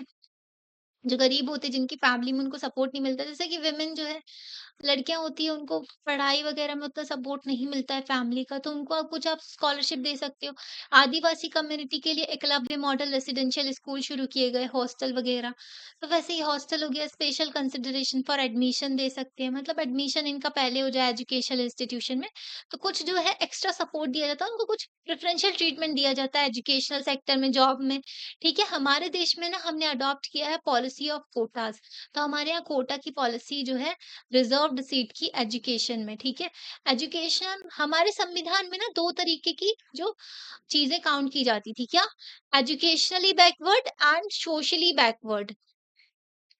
हमारे जो संविधान में जो है इकोनॉमिकली का क्राइटेरिया नहीं था, क्योंकि इकोनॉमी के बेसिस पे अगर देखते ना, तो कोई भी जो है देखने को मिलता, आपको कोई ना कोई गरीब मिल ही जाता। अगर किसी के पास में स्कूटर है तो किसी के पास में कार है, तो रिलेटिवली कोई ना कोई गरीब देखने को मिल ही जाता है। इसके पास में 2 मंजिल मकान है, इसके पास में 3 मंजिल मकान है, तो ये अपने आप को गरीब समझेगा। तो इकोनॉमी का क्राइटेरिया नहीं था, ठीक है? एजुकेशनली एंड सोशली बैकवर्ड लोगों को ही रिजर्वेशन का प्रोविजन था हमारे संविधान में। पर ये इकोनॉमिकली वीकर सेक्शन वाला क्राइटेरिया ऐड कर दिया गया 103rd कॉन्स्टिट्यूशन में अमेंडमेंट करके 2019 में, ठीक है? तो इसमें भी 10% रिजर्वेशन दे दिया गया। आज के टाइम पर हमारे देश में कितना रिजर्वेशन है? तो एसटी को दिया जाता है 7.5% रिजर्वेशन, ठीक है? और एससी को दिया जाता है 15% रिजर्वेशन, ओबीसीज को दिया जाता है 27%, और जो ईवीएस, जो इकोनॉमिकली वीकर सेक्शन, जो इकोनॉमी के बेसिस पे नया लाया गया, तो ये जो है 10% दिया जाता है। तो आज के टाइम पर 59.50% रिजर्वेशन पहुंच सकता है।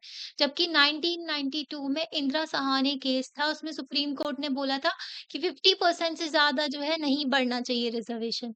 पर हमारे यहाँ तो हमारी जो सोसाइटी है, जो नेता लोग हैं, वो रिजर्वेशन के बेसिस पे ही वोट गैदर करते हैं। अब तो और ज़्यादा जो कास्ट की बेसिस पे रिज़र्वेशन बढ़ाने की बात कर रहे हैं। तो ये तो गलत चीज़ है ना। अब जो बेसिक चीज़ है, वो जो मतलब कि जिसकी वज़ह से जो बीमारी हुई है समाज में, उसको ख़त्म नहीं कर रहे हो कि भाई एजुकेशन अच्छी कर दो, हेल्थ सर्विसेज़ अच्छी कर दो, जो स्किल वग़ैरह प्रोवाइड करो लोगों को कि ये रिज़र्वेशन की चिकल्लत हो ही ना, है ना? पर नहीं, ये सब नहीं करना है, सपोर्ट नहीं प्रोवाइड करना है। इनको बस रिज़र्वेशन के नाम पे जो सोसाइटी को डिवाइड करके करना है बस, वोट बैंक पॉलिटिक्स खेली जाती है। ठीक है? तो जॉब्स प्रोवाइड करते हैं, equality of opportunity deprived groups को, है ना, रिजर्वेशन सीट में प्रोवाइड किया जाता है, एजुकेशन में जॉब्स प्रोवाइड की जाती हैं, ठीक है? इक्वालिटी ऑफ अपॉर्च्युनिटी, जो डिप्राइव्ड ग्रुप होते हैं ना उनको। एंड इसका भी ना डिबेट एंड डिसएग्रीमेंट होता है, यही कि रिजर्वेशन देना चाहिए कि नहीं। आप रिजर्वेशन दे सकते हो, पर उसके साथ साथ आपको एजुकेशन, हेल्थ, ये सारी चीजों को इम्प्रूव करना जरूरी है समाज में, वरना इसकी वजह से बहुत ज़्यादा दंगे होते रहेंगे समाज में, ठीक है? तो पॉलिसी अभी जो बांग्लादेश में भी देखने को मिला, ये रिज़र्वेशन का ही इश्यू था वहाँ पर। जो फ्रीडम फाइटर्स थे, उनके बच्चों को भी रिज़र्वेशन दिया जा रहा था। तो उसकी वजह से यूथ बहुत ज़्यादा गुस्सा आ गए थे। तो जो रिजर्वेशन की पॉलिसी है, जो कोटा वाली, तो उसको डिफेंड किया जाता है ऑन द ग्राउंड कि कुछ ग्रुप्स जो है विक्टिम्स रहे हैं सोशल प्रेजुडाइज के, डिस्क्रिमिनेशन की, इन the form of exclusion and segregation. तो यही बोला जाता है कि पास्ट में इनके साथ में बहुत ज्यादा इनजस्टिस हुआ है, इनको जो है समाज में बहुत ज्यादा सहना पड़ा है, भेदभाव हुआ है इनके साथ में, ठीक है? इनको अलग थलग छोड़ दिया गया था, तो अब थोड़ा सपोर्ट करना ठीक है। और इनिशियली जो हमारे संविधान बनाने वाली थी ना, उन्हें सिर्फ 10 साल के लिए जो है रिजर्वेशन दिया था। फिर इसको जो है हर साल, जो मतलब हर 10 साल में कॉन्स्टिट्यूशनल अमेंडमेंट करके आगे बढ़ा दिया जाता है, ठीक है? ये जो रिजर्वेशन था, ओके? और ये तो बाद में ऐड किया गया, मंडल कमीशन आया था 1989 में, ठीक है? इनकी जो रिकमेंडेशन थी उसको इम्प्लीमेंट कर दिया गया 1992 में, तो ओबीसी को फिर रिजर्वेशन दे दिया गया। ठीक है? तो कम्युनिटीज़ जो हैं, जो सफ़र करती हैं पास्ट में, उनको ना डिनाय किया गया है, इक्वल अपॉर्च्युनिटी नहीं मिलती थी, कास्ट के नाम पर भेदभाव हुआ करता था ना, उनको जो है ढंग की चीज़ें नहीं मिलती थी, उनको इक्वली ट्रीट नहीं किया जा सकता था, वो कम्पीट कैसे कर सकती हैं दूसरों के साथ में इक्वली, ठीक है, जिनके साथ में खूब भेदभाव हुआ, तो वो इक्वली कैसे, एक बच्चा है कि अच्छी खासी एजुकेशन मिली है उसको, तो वो कम्पीट कर रहा है इस एग्ज़ाम में, ठीक है? एक बच्चा है कि भाई वो पढ़ भी नहीं पाता, वो जो है मतलब कि उसको प्रॉपर एजुकेशन नहीं मिली वो जो है ऐसे ही अपने मन से थोड़ा बहुत बस पढ़ के आ गया, ठीक है? तो कैसे कम्पीट कर सकते हैं ये लोग? ये जो है अच्छी खासी एजुकेशन वाला ये नहीं, तो दोनों को इक्वल अपॉर्च्युनिटी मिलनी चाहिए ना, ढंग की एजुकेशन मिलनी चाहिए। तो हम क्रिएट करना चाहते हैं एक एगैलिटेरियन सोसाइटी जहाँ पर इक्वालिटी हो, जस्ट सोसाइटी क्रिएट करना चाहते हैं, ठीक है? तो हमको कुछ स्पेशल प्रोटेक्शन एंड हेल्प भी देते हैं हम कुछ लोगों को। स्पेशल असिस्टेंस दिया जाता है in the form of affirmative action के तौर पे कि temporary and time bounded measure होता है कि कुछ टाइम के लिए सपोर्ट दिया गया है, पर नेता लोग तो नेता हैं, है ना? तो वो लोग तो वोट के नाम पर कुछ भी करने तैयार रहते हैं। तो ये माना जाता है कि स्पेशल जो कंसिडरेशन है ना, उससे कम्युनिटीज़ जो है ओवरकम कर पाएँगी, जो उनको बहुत ज़्यादा डिसएडवांटेज रहा है ना, उनके साथ में कुछ भी अच्छा नहीं हुआ, ठीक है? उनको बहुत ज़्यादा भेदभाव सहना पड़ा, उन जो है इक्वली वो कम्पीट नहीं कर पा रहे, तो उनको कुछ सपोर्ट दे देंगे, तो वो इक्वली कम्पीट कर पाएँगे दूसरों के साथ में, ठीक है? पॉलिसीज़ जो होती है अफर्मेटिव एक्शन की सपोर्ट करते हैं, फॉर मेकिंग सोसाइटी को ज़्यादा इक्वल बनाएँगे हम और ज़्यादातर थ्योरिस्ट ना यही आर्ग्यू करते हैं। कि भई हमें सोसाइटी को इक्वली लेकर के आना है, इक्वल बनाना है। तो एक क्वेश्चन आता है whether treating people differently can ever lead to greater equality. तो ये क्वेश्चन आता है सामने कि भई आप जो डिफरेंस क्रिएट कर रहे हो, जो डिफरेंटली ट्रीट कर रहे हो लोगों को, तो क्या इससे ज़्यादा इक्वालिटी आएगी समाज में? क्रिटिक भी होते हैं पॉजिटिव डिस्क्रिमिनेशन के, जो ये अफर्मेटिव एक्शन कह सकते हो आप इसको, ठीक है? अफर्मेटिव एक्शंस हो गए। और इसको आप पॉजिटिव डिस्क्रिमिनेशन भी कह सकते हो। तो ये जो पॉलिसीज़ हैं, पॉजिटिव डिस्क्रिमिनेशन की जो रिज़र्वेशन की पॉलिसीज़ है, तो इसके ना क्रिटिक भी होते हैं कि इसको जो है अपोज़ करने वाले भी होते हैं, इसको क्रिटिसाइज़ भी किया जाता है कि भाई आप जो प्रिंसिपल ऑफ इक्वालिटी लेकर के चल रहे हो, उसके अगेंस्ट जो है आर्ग्यू किया जाता है ये जो पॉजिटिव डिस्क्रिमिनेशन है। तो अब ये डिस्क्रिमिनेशन किया जा रहा है ना, तो वो मानते हैं कि जो पॉलिसी प्रोविज़न जो है रिज़र्वेशन के और कोटा दिए गए हैं, इसकी वज़ह से डिप्राइव हो रहा है एडमिशन फॉर हायर एजुकेशन और jobs in a fair as it is arbitrary denies other sections of the society with their rights of equal treatment. मतलब कि इससे क्या हो रहा है कि आप कुछ सीट्स रिज़र्व कर रहे हो जॉब्स में, एजुकेशनल इंस्टीट्यूशन में, उसकी वज़ह से कुछ सेक्शन जो है सोसाइटी के, उनको इक्वली ट्रीटमेंट नहीं मिल रहा है। उनको जो है आप ज़बरदस्ती जो है, उनके साथ में भेदभाव कर रहे हो, ठीक है? तो ये आर्ग्यू किया जाता है अगेंस्ट रिजर्वेशन, ठीक है? तो जो ये जो रिजर्वेशन मेंटेन किया जा रहा है ये फॉर्म ऑफ रिवर्स डिस्क्रिमिनेशन है। तो क्रिटिक क्या बोलते हैं कि भाई ये तो आप जो है ये क्या कर रहे हो आर्बिट्रली डिनाई कर रहे हो, आप मनमानी कर रहे हो, लोगों को इक्वल ट्रीट नहीं कर रहे हो और रिवर्स डिस्क्रिमिनेशन है। पहले जो डिस्क्रिमिनेशन हुआ उनके साथ में तो अब इनके साथ में आप डिस्क्रिमिनेशन कर रहे हो दोबारा से, ठीक है? तो ये कंटिन्यू प्रैक्टिस चली आएगी। तो अगर आप ये रिज़र्वेशन वाली ये प्रैक्टिस चला रहे हो, तो ये प्रिंसिपल ऑफ इक्वालिटी को रिजेक्ट कर रहे हो, इस पे क्वेश्चन मार्क लगा रहे हैं, ठीक है? इक्वालिटी में क्या होता है, हर एक पर्सन को ट्रीट करना है अलाइक और जो है डिस्टिंक्शन बन करना है between the individual on the basis of their caste and colour. We are likely to reinforce the caste and religion. मतलब इक्वालिटी में सभी लोगों को समानता के साथ में ट्रीट करना होता है।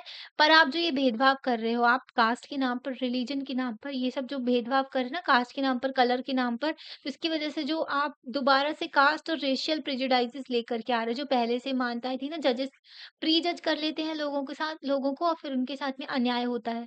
तो ये दोबारा से आप लेकर के आ रहे हो, ठीक है? तो इसके लिए थ्योरिस्ट जो है ना, उनके लिए इम्पोर्टेंट है, इसको अलग करो जो कि हमारी सोसाइटी को डिवाइड करते हैं, सोशल डिस्टिंक्शंस।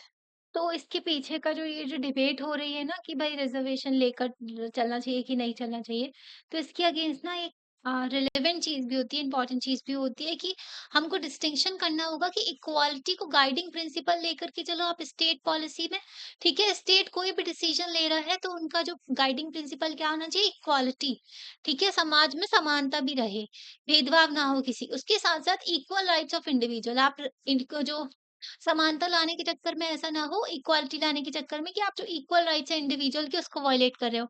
इंडिविजुअल है उनके पास में राइट है कि वो इक्वल कंसिडरेशन हो लोगों के पास में एडमिशन का, एजुकेशनल इंस्टीट्यूशन में, पब्लिक सेक्टर और एम्प्लॉयमेंट में। बट कॉम्पिटिशन फेयर होना चाहिए, ठीक है? तो हर एक इंसान जो है उसके पास में इक्वल राइट है कि भाई वो कम्पीट कर सके और अपना जो है पोज़ीशन जो है हासिल कर सके, है ना? एग्ज़ाम में तो सभी लोग बैठते हैं, जो मेहनत करता है उसका सिलेक्शन हो जाता है, वो ऑफ़िसर बन जाता है। तो वो कॉम्पिटिशन फ़ेयर होना चाहिए, ऐसा ना हो कि एग्ज़ाम में धाँधलेबाज़ी हो रही हो, ठीक है? चीटिंग हो रही हो, पैसे से बिक रही हो सीट। तो समटाइम्स जब कॉम्पिटिशन ना लिमिटेड सीट के लिए होता है और जॉब्स के लिए होता है, तो डिप्राइव्ड हो जाते हैं स्ट्रेटा में भी एट डिसएडवांटेज। मतलब कि सीट तो सीट समझो आप 1000 है, पर इसके लिए कम्पीट कर रहे हैं 1 लाख लोग, ठीक है? यही पोज़ीशन देखने को मिलती है हमारे यहाँ सोसाइटी में कि एम्प्लॉयमेंट जॉब्स कम निकलती हैं गवर्नमेंट की, पर उसके लिए फॉर्म जो है बहुत ज़्यादा भरे जाते हैं, ठीक है? तो इसकी वज़ह से क्या होता है, जो डिप्राइव्ड स्ट्रेटा रहता है ना, जिनके साथ में जो हिस्टोरिकली इंजस्टिस हुआ है, ठीक है? तो वल्नरेबल जो सेक्शंस होते हैं सोसाइटी के, तो उनके वो ना डिसएडवांटेज में हो जाते हैं, उनको जो है फिर मिलता नहीं है पोज़ीशन यहाँ पर। तो इसलिए कुछ सर्कमस्टेंसेस क्रिएट किए जाते हैं कि फर्स्ट जनरेशन लर्नर जो हैं, जिनके पेरेंट्स और एंसेस्टर जो हैं इलिटरेट थे, वेरी डिफरेंट थे फ्रॉम मतलब कि दूसरे एजुकेटेड फैमिली से, मतलब कि फर्स्ट जनरेशन लर्नर, उनके पेरेंट्स हो गए, उनके जो दादा-बब्बा थे, ठीक है? बब्बा-दादी थे, उनके जो माता-पिता हैं, ठीक है? तो वो एजुकेटेड नहीं है। इनके बच्चे फर्स्ट जनरेशन में अब इनकी एजुकेशन शुरू हुई कि इस इंसान ने अच्छे से पढ़ाई की और इसने जो आगे लेकर के चल रहा है। इसके पेरेंट्स वगैरह ये सब इलिटरेट थे और एक फैमिली है कि भई जो ऑफिसर थे पापा भी, दादा भी, सब कुछ अच्छी खासी पढ़ी-लिखी फैमिली है इनमें। तो बहुत डिफरेंस देखने को मिलता है दोनों में, ठीक है? तो इसमें डिफरेंस किया किया जाता है और सपोर्ट प्रोवाइड किया जाता है फर्स्ट जनरेशन वालों को। ओके, फर्स्ट जनरेशन लर्नर आप समझ रहे हो ना? तो मेंबर्स जो है एक्सक्लूडेड ग्रुप के, जिनको मतलब जो एक्सक्लूड मतलब कि पहले सोसाइटी में जिनको छोड़ दिया गया था, चाहे वो दलित हो, विमेन हो और दूसरी कैटेगरी के हो, वो डिजर्व करते हैं नीड्स कुछ स्पेशल हेल्प की, ठीक है? विमेन के साथ भी बहुत ज्यादा अन्याय हुआ, पर ऐसा कुछ नहीं होता विमेन के लिए स्पेशल रिजर्वेशन है ना? ऐसा कुछ नहीं होता है। पर हाँ, बाकी सारी कैटेगरीज़ के लिए होता है, जैसे कि डिसेबल पर्सन जो होते हैं ना, स्पेशली जो एबल्ड होते हैं, उनको स्पेशल जो कैटेगरी में जो सीट्स होती हैं उनकी पीडब्ल्यूडी वाली, ठीक है? उनके लिए अलग कट ऑफ जाता है। इसलिए ना स्टेट जो है ऐसी सोशल पॉलिसीज़ लाकर लाता है कि हर एक इंसान को जो है इक्वल फेयर चांस मिले compete करने का, है ना? अगर जो वल्नरेबल है तो उनको थोड़ा ज़्यादा सपोर्ट किया जाता है। यहाँ पर डिबेट करने को बोला है policies of affirmative actions for schedule caste schedule tribe, उसको एक्सटेंड कर दिया गया admission to private educational institution. मतलब पब्लिक एजुकेशनल इंस्टीट्यूशन जो आईआईटीज वगैरह और दूसरे जो हैं इंस्टीट्यूशन जो गवर्नमेंट के आते हैं, ठीक है? तो इसमें तो जो अफर्मेटिव एक्शन की पॉलिसीज जो है रिजर्वेशन वगैरह उसको जो है लागू कर दिया गया है। क्या ये जो एजुकेशन इंस्टीट्यूशन जो प्राइवेट वाले हैं उसमें भी कर देना चाहिए? तो इसमें आज डिबेट करने को बोला है। तो प्राइवेट एजुकेशन इंस्टीट्यूशन में भी कर सकते हैं कि वैसे ही प्राइवेट एजुकेशन इंस्टीट्यूशन की फीस बहुत हाई होती है ना? तो आप कर भी दो तो फिर लोग अफोर्ड भी नहीं कर पाते हैं ना, अगर वो इंसान जो है पुअर बैकग्राउंड से, पुअर फैमिली से है, तो वो लोग कैसे अफोर्ड कर पाएँगे? तो कुछ सपोर्ट, कुछ स्कॉलरशिप, रिजर्वेशन दिया जाता है, जो जो प्राइवेट एजुकेशन इंस्टीट्यूशन होते हैं उसमें। तो एजुकेशन के स्पेयर में और हेल्थ केयर जो है ना इंडिया में, इसमें जो है बहुत कम ही किया गया है डिप्राइव्ड पॉपुलेशन के लिए। ओके। मतलब कि अभी भी देखो ना तो एजुकेशन हेल्थ में बहुत ज़्यादा प्राइवेट सेक्टर डोमिनेट कर रहा है। इनइक्वालिटीज़ देखने को मिलती है स्कूल एजुकेशन में, बढ़ती जा रही है ये जो इनइक्वालिटीज़ है ना, जो प्राइवेट एजुकेशन इंस्टीट्यूशन है बहुत हाई फीस चार्ज करते हैं। ओके, और जो गवर्नमेंट एजुकेशन इंस्टीट्यूशन में वहाँ पर प्रॉपर इंफ्रास्ट्रक्चर भी नहीं होता। ऐसा नहीं है पैसा नहीं मिलता। गवर्नमेंट जो स्कूल होते हैं उनमें बहुत पैसा आता है, पर जो टीचर्स होते हैं ना वो करप्ट हो जाते हैं। वो लोग ढंग से यूटिलाइज़ ही नहीं करते, सोचते ही नहीं है कि इन बच्चों के लिए जो ढंग की चीज़ें रखें, है ना? ऐसा नहीं सारे टीचर्स बुरे होते, पर कुछ होते हैं ऐसे, ठीक है? कई सारे जो पुअर चिल्ड्रन होते हैं रूरल एरियाज़ में, अर्बन स्लम्स में, ठीक है? मतलब कि झुग्गी-झोपड़ी में जो रहते हैं, जो गरीब बच्चे होते हैं गाँव वगैरह में, तो उनको बहुत कम चांस मिलता है कि वो स्कूल अटेंड कर सकें। उड़ीसा में ना कई सारी ऐसी ट्राइब हैं जिनके बच्चे जो हैं नदी तैर के और ठीक है? और जंगल से निकल के स्कूल जाते हैं। मतलब इतना खतरनाक रास्ता कि पेरेंट्स को कितनी चिंता होती होगी अपने बच्चों की, है ना? उनको प्रॉपर कनेक्टिविटी भी नहीं है स्कूल तक। ओके, तो उनको ज़्यादा चांस नहीं मिलता है। अभी भी हमारे देश में ऐसे-ऐसे एरियाज़ ना, आप न्यूज़पेपर पढ़ो आपको पता चलेगा, ठीक है? तो जहाँ पर बच्चे जो हैं स्कूल भी अटेंड नहीं कर पाते, उनको ज़्यादा मिलता नहीं है, ठीक है? उनको चांस नहीं मिलता और उनके जो स्कूल होते हैं वो ज़्यादा ऑफ़र करते नहीं उनको, कंपेयर टू दूसरी जो एलीट स्कूल होते हैं ना, प्राइवेट स्कूल वगैरह, उनमें अच्छी खासी फैसिलिटी रहती है। आप लैब देखा है गवर्नमेंट स्कूल में? ठीक है? लैब नहीं रहता, साइंस लैब भी। ओके, ना कंप्यूटर वगैरह ढंग से यूज़ करवाए जाते हैं। गवर्नमेंट पैसा देती है पर सब करप्शन की भेंट चढ़ जाता है। इनइक्वालिटीज़ हैं जो देखने को मिलती हैं, चिल्ड्रन जो एंटर करता है स्कूल में, वो उसको चांस ही नहीं मिल पाता है कि वो अपनी क्वालिफ़िकेशन वगैरह इम्प्रूव कर सके और अच्छी जॉब मिल सके उसको, है ना? मतलब जब नींव ही कमज़ोर होगी तो आगे चल के कैसा ही फिर बिल्डिंग बनेगी। है ना? तो जब देखें बेसिक एजुकेशन ही अच्छी नहीं दी जाती, जबकि एजुकेशन फंडामेंटल राइट है। 6 से लेकर के 14 साल तक के बच्चों के लिए आर्टिकल 21 ए में जो है एजुकेशन फंडामेंटल राइट है। आर्टिकल 21 ए जो है ऐड किया गया था 86th कॉन्स्टिट्यूशनल अमेंडमेंट करके 2002 में, है ना? तो स्टूडेंट जो उनको बहुत ज़्यादा हर्डल फेस करते हैं एडमिशन जो हो सके उनका प्रोफेशनल जो कोर्सेज़ होते हैं ना एलीट प्रोफेशनल कोर्सेज़ में वुमेन को तो एक बोला जाता है कि स्टेम जो है ना उसमें वुमेन की जो रिप्रेजेंटेशन बहुत कम है। स्टेम का मतलब क्या होता है? Science, technology, engineering and mathematics. क्योंकि जो है लड़कियों को उस फील्ड में जाने ही नहीं दिया जाता है। ओके, तो इस फील्ड में भी जो है अगर देखें साइंस के एक्सपेरिमेंट वगैरह चीजें कहाँ होती हैं गवर्नमेंट स्कूल में ढंग की। ठीक है, तो प्रोफेशनल कोर्सेज में अगर जाएं तो उनको उतना सपोर्ट नहीं मिलता एडमिशन लेने में, है ना? तो उनके पास में बेसिक चीजें भी नहीं होती कि वो पे कर सके स्पेशल कोचिंग वगैरह, इतनी बड़ी बड़ी कोचिंग क्लासेस इतनी ज्यादा ज्यादा फीस लेते हैं, है ना? तो जो फीस होती है प्रोफेशनल कोर्सेज की बहुत हाई होती है, लोग अफोर्ड भी नहीं कर पाते। और अगर देखो हमारे यहाँ ना पीएचडी भी करा हुआ इंसान जो है, ठीक है, तो उसको भी गारंटी नहीं है कि जॉब मिल जाएगी। हमारे इस तरीके का एजुकेशन सिस्टम है, ठीक है, कि मतलब इंडस्ट्री रेडी जो चीजें हम तैयार करके देते ही नहीं है। ओके, जब कंपनी में जॉब करोगे तो दोबारा से आपको वो ट्रेनिंग देंगे, फिर आप उनके यहाँ काम करते हो। तो compete नहीं कर पाते हैं वो बच्चे इक्वल टर्म्स में मोर प्रिविलेज्ड सेक्शन से। एक बच्चा है कि भई उसको प्रॉपर घर में सारी फैसिलिटी मिली है, उसके पेरेंट्स ने हर चीज़ उनको दी है, उनको प्रॉपर एजुकेशन मिली है। एलीट स्कूल से एक बच्चा है जो गवर्नमेंट स्कूल में जैसे-जैसे अपनी पढ़ाई करके आया, उसके पास में बैकअप भी नहीं है फैमिली का, ठीक है? पैसे वगैरह भी नहीं है और ये जो है उसी कोर्स के लिए एडमिशन ले रहे हैं ये दोनों। तो ये इसको आसानी से मिल जाएगा पर इसके पास में पैसे नहीं है और सपोर्ट नहीं है तो कहाँ से कर पाएगा? है ना? तो सोशल एंड इकोनॉमिक इनइक्वालिटीज़ देखने को मिलती है जिसकी वजह से हिंडर कर देते हैं परस्यूट ऑफ इक्वल अपॉर्चुनिटी। तो इक्वल अपॉर्चुनिटी हम नहीं अचीव कर पाते हैं, इसकी वजह से रुकावटें आती हैं इकोनॉमिक एंड सोशल इनइक्वालिटीज़ की वजह से। इसलिए इकोनॉमिक एंड सोशल इनइक्वालिटीज़ को हमको खत्म करना है, कम करना है, ठीक है? ज़्यादातर थ्योरिस्ट जो होते हैं, इसको रिकॉग्नाइज़ करते हैं कि इकोनॉमिक एंड सोशल इनइक्वालिटीज़ बहुत बड़ी प्रॉब्लम है सोसाइटी में। तो क्या गोल नहीं है तो ये जो जिस भी चीज़ की बात करते हैं ना, तो ये नहीं कि इक्वल अपॉर्च्युनिटी की बात नहीं करते। ये लोग ऐसी पॉलिसीज़ की बात करते हैं कि स्टेट ऐसी पॉलिसीज़ लेकर के चले कि परस्यू कर सकें हम इस गोल को, है ना? मतलब कि गोल तो है कि इक्वल अपॉर्चुनिटी लाना है, पर ऐसी पॉलिसीज़ भी तो ले स्टेट की इक्वल अपॉर्चुनिटी हम ला पाएँ। शुड स्टेट स्टेट को क्या रिज़र्व कर देनी चाहिए सीट्स डिप्राइव्ड कम्युनिटी के लिए और इनको जो है स्पेशल फैसिलिटी प्रोवाइड करनी चाहिए कि ताकि वो अपना टैलेंट और स्किल को डेवलप कर सकें अर्ली एज में, है ना? तो पहले ही तो ऐसी सपोर्ट प्रोवाइड करें क्या स्टेट, है ना? तो ये बात की जाती है। तो अ हम कैसे डिफाइन कर सकते हैं डिप्राइव्ड? कौन पर्सन है जिसको डिप्राइव्ड हम कह सकते हैं? ओके, क्या हम इकोनॉमिक क्राइटेरिया ले सकते हैं डिप्राइव को यूज करने का कि कोई गरीब है तो उसको हम डिप्राइव करेंगे, या फिर हम सोशल इनइक्वालिटीज जो हैं, जो कास्ट सिस्टम की वजह से जो लोअर कास्ट से होते हैं उनको डिप्राइव करेंगे हमारे देश में, ठीक है, तो उसको डिप्राइव कहेंगे हम, या फिर जो सोशल पॉलिसीज है, मतलब कि ये नहीं चीज़ों पे डिबेट किया जाता है कि हम डिप्राइव किसको कह सकते हैं, सपोर्ट किसको कितना प्रोवाइड कर सकते हैं, कितने सालों के लिए प्रोवाइड कर सकते हैं, किस तरीके से सोशल इनइक्वालिटीज़ को खत्म कर सकते हैं। तो लोग ही हैं जो एक्सपर्ट होते हैं वो डिबेट करते हैं। अल्टीमेटली पॉलिसीज़ हमें चूज़ करना होगा, ठीक है? ताकि हम जस्टिफाइड कर सकें, मतलब सोसाइटी को इगैलिटेरियन बना सकें और फेयर कर सकें। तो वही बात है। चीज़ें आती हैं, क्वेश्चन मार्क लगता है कि किसको डिप्राइव कह सकते हैं, किसको सपोर्ट प्रोवाइड करना है, ओके कितने टाइम के लिए प्रोवाइड करना है, ये सब डिबेट होते रहते हैं और किस तरीके से हम अपनी सोसाइटी को इगैलिटेरियन सोसाइटी बना सकते हैं। तो इन इश्यू ऑफ इक्वालिटी को हमने देखा, ठीक है?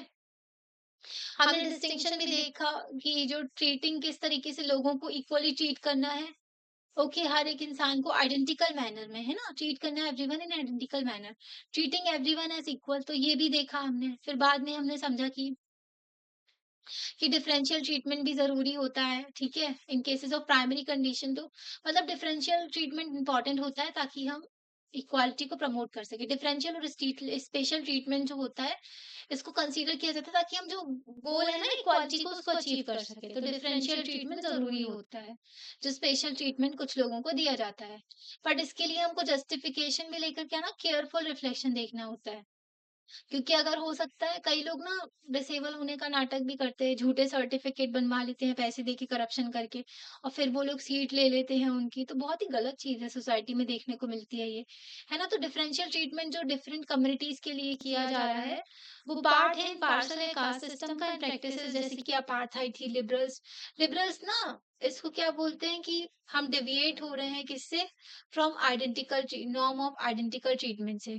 मतलब कि ये डिफरेंटली ट्रीट करना, लोगों के साथ में भेदभाव करना, ये सब तो कास्ट वगैरह सिस्टम का पार्ट था ना पहले। तो वही तरीके से हम डिफरेंस अब फिर से क्रिएट कर रहे हैं। ठीक है? तो ये प्रैक्टिस जो है जैसे कि अपार्थाइड था लोगों को अलग-अलग ट्रीट करना। तो लिबरल्स ना इसको बोलते हैं कि आप जो है अपने गोल से ही भटक गए हो।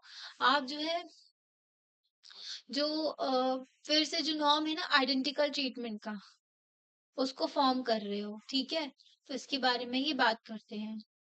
यहाँ पर देखो क्या बात की गई है special and differential treatment justified है क्या ये जस्टिफाइड है वर्किंग वुमेन जो है रिसीव कर रही है मैटरनिटी रिलीफ ये जस्टिफाइड है हाँ भाई सही है आर्टिकल 42 है संविधान का वो कहते हैं मैटरनिटी रिलीफ प्रोवाइड करना वुमेन को ठीक है स्कूल जो है स्पेंड कर रहे हैं मनी कुछ स्पेशल इक्विपमेंट लेने के लिए जो विजुअली चैलेंज है जिन बच्चों को जो है दिखाई नहीं देता उनके लिए तो सही है भाई सपोर्ट प्रोवाइड कर रहे हैं बच्चों को गीता प्ले करती है ब्रिलियंट बास्केटबॉल अच्छा खेलती है गीता इसलिए स्कूल जो है बिल्ड कर रहे हैं एक बास्केटबॉल कोर्ट फॉर हर ताकि वो डेवलप कर सके अपनी स्किल्स को फर्दर।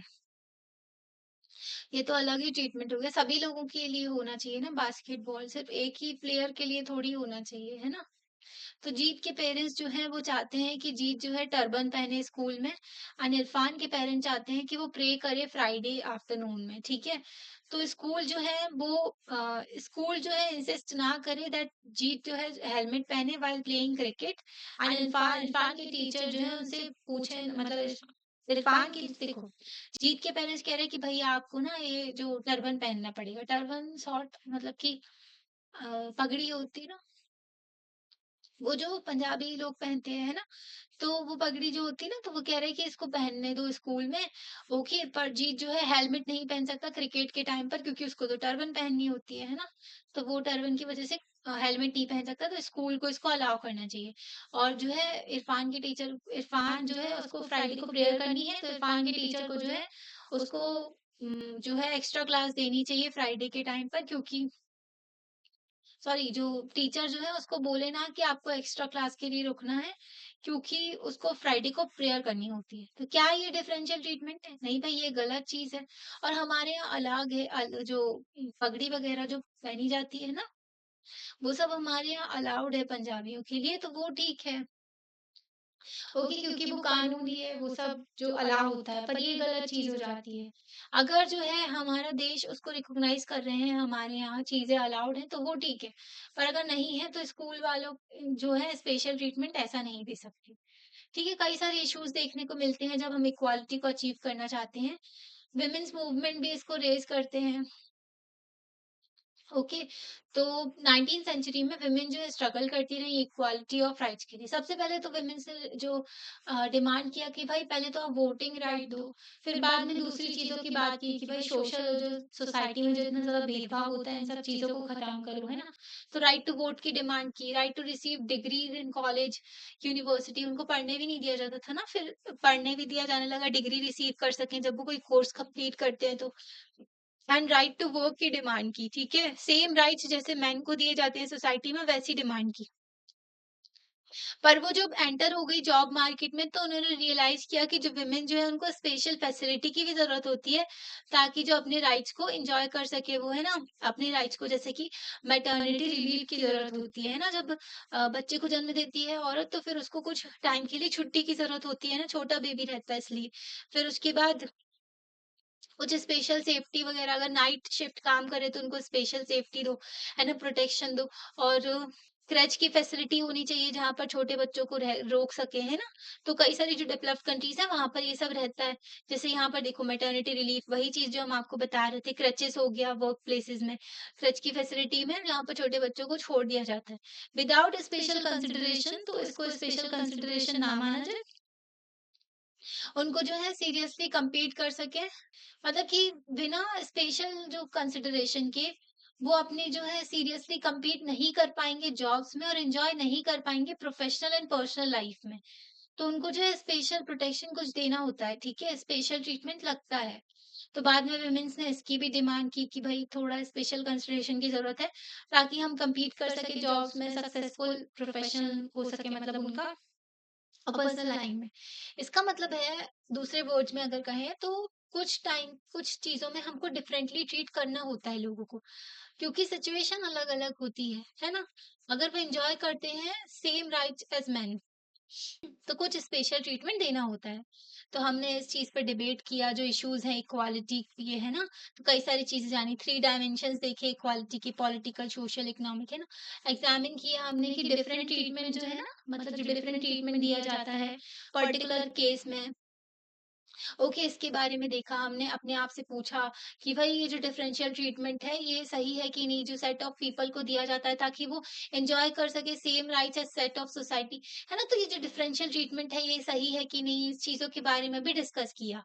और जो हम इस एक्सरसाइज़ को कर रहे थे, तो हमने डिफरेंशियल ट्रीटमेंट जो है, उतना जो यील्ड नहीं करता है new structure of dominance and operation को मतलब कि आप किसी को स्पेशली ट्रीट कर रहे हो उसका मतलब ये नहीं कि आप जो है कोई पर्सन जो है डोमिनेट कर लेगा किसी के ऊपर अत्याचार करेगा है ना पावरफुल हो जाएगा या फिर और डोमिनेंट ग्रुप जो है फिर स्पेशल प्रिविलेज के तौर पे जो है वो पावरफुल हो जाएंगे सोसाइटी में तो ऐसा नहीं होता है कुछ सपोर्ट दिया जाता है किसको जब डिफरेंट ट्रीटमेंट दिया जाता है जैसे कि डिसेबल पर्सन हो गए है ना डिफरेंटली एबल कहते हैं तो डिफरेंशियल ट्रीटमेंट जो है इंटेंडेड होता है जस्टिफाइड होता है कुछ सर्कमस्टेंसेज में ताकि हम जस्ट एंड एगैलिटेरियन सोसाइटी बना सकें, है ना?